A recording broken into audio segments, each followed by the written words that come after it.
So you're ready to make the leap from the independent circuit to the international circuit. Getting to see the world through professional wrestling, that's a massive career milestone. And to ensure it goes as smoothly as it possibly can for you, we're going to break down all 8 essentials of the international circuit next.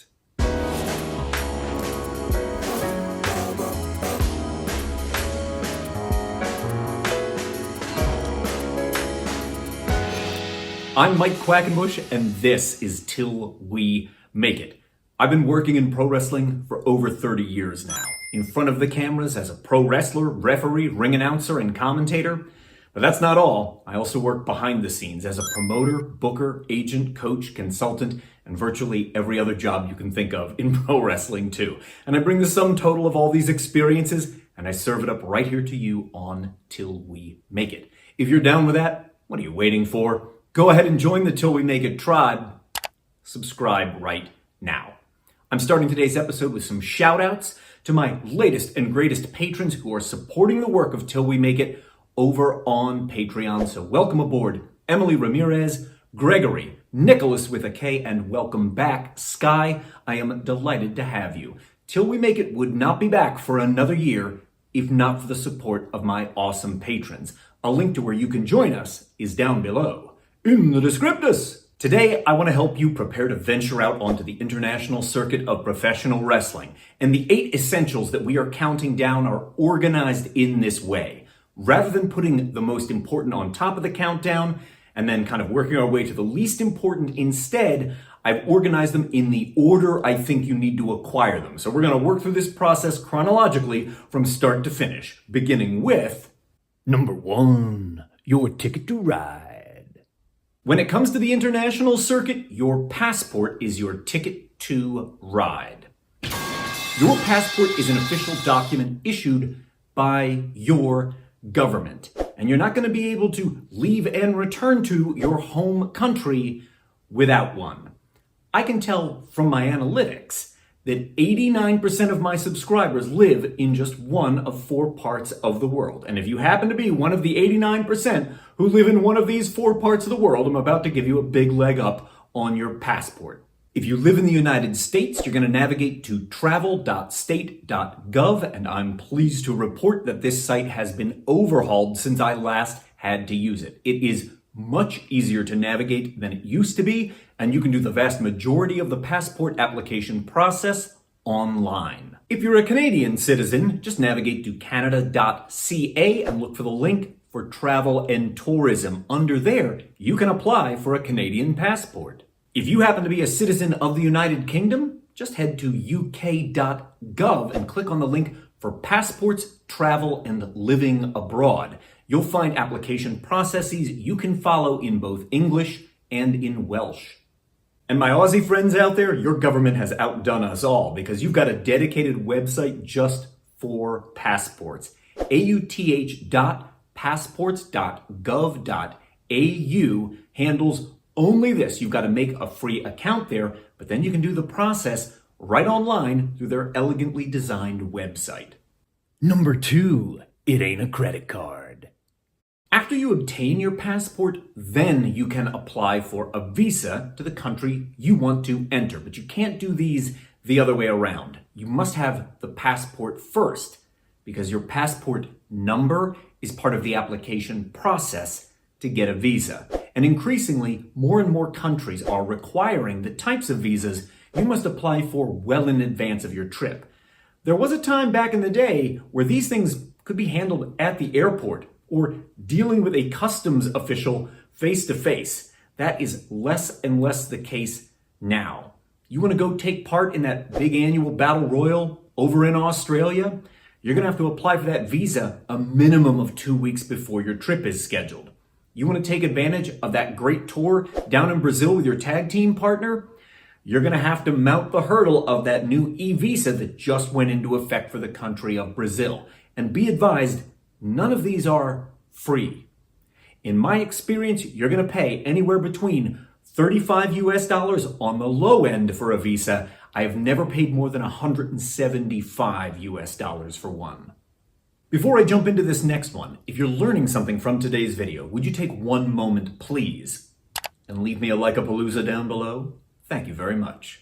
Number 3, pack your bag.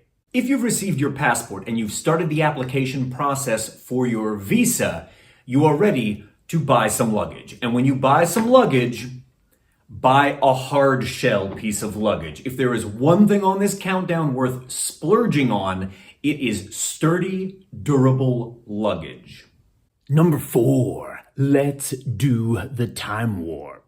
A move to the international circuit means you're going to have to familiarize yourself with time zones.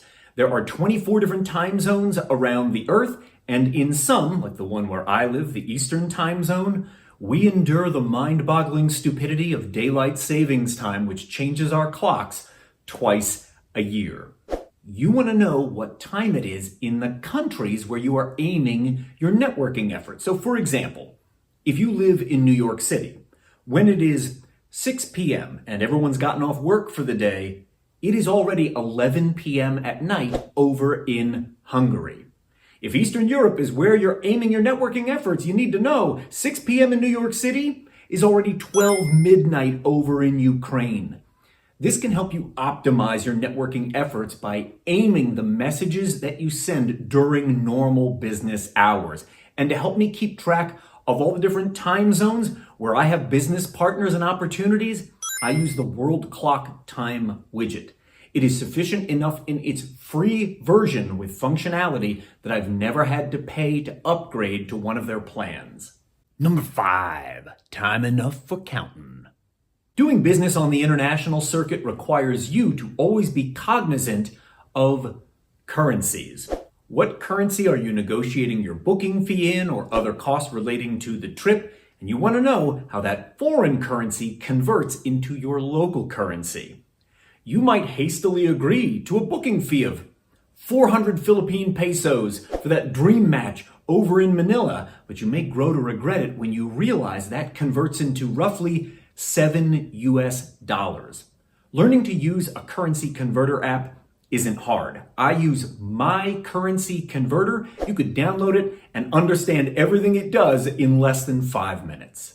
Number 6, when in Rome. In a second, I'm going to give some flowers to an incredible translation app. But before we make it that far, I want you to know that I believe you should try to learn a little bit of the language of any country or region that you're planning to travel to. And I think there are 10 essential words you want to know at a bare minimum in that foreign language. Learn their versions of yes, no, please, thank you, you're welcome, me, you, ready, now, help.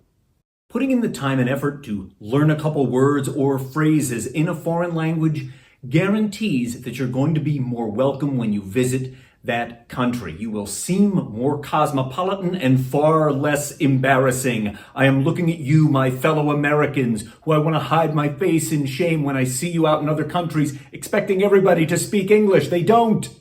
Number 7, the free apps. I want you to know this about me. I hate Google products. Google Maps, Google Docs, there's nothing worse than Google Drive. However, I gotta give my props to the Google team because Google Translate is magic in your pocket. It is the #1 travel app you need, especially if you're planning to venture outside the English-speaking world. And you should plan to. It'd be good for you. It can translate speech in real time. You can take photos of documents like a rental car agreement or a menu in a restaurant, and it will translate it for you into English in a second. So bravo, Google. In addition to which, I use the travel app TripIt. It tracks all of my itineraries and puts them in one place for me. It's indispensable. And I always make sure I have downloaded the app for the airline I am traveling on, and I alert notifications so if my flight gets delayed or changed or canceled, the first person to know about it is me. Number 8, rack 'em up. If you've checked the other 7 off the list, last but not least is when you sign up for a frequent flyer program. You will earn frequent flyer miles for every trip that you take. And once you accumulated enough, you can redeem them for things like cash or hotel stays or even concert tickets. Don't let all those miles you're going to be traveling on the international circuit just go to waste. Put them to work for you.